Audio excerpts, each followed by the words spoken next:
we realized that the commonly used model of facility maintenance needed to be disrupted. Our vision was to improve the Tampere University campus, its buildings, the home of almost 40,000 students, employees, contractors, and us, the University Properties of Finland.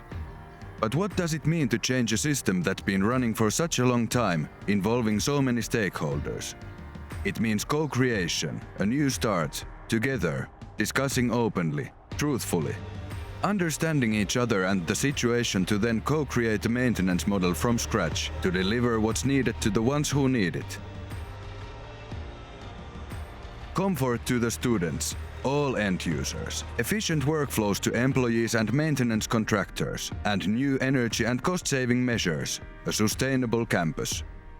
From the outset, our partnership with Siemens enabled us to introduce a demand-based, data-driven, predictive analysis approach, delivering an interconnected ecosystem understood by all suppliers and pushing our ideas even further.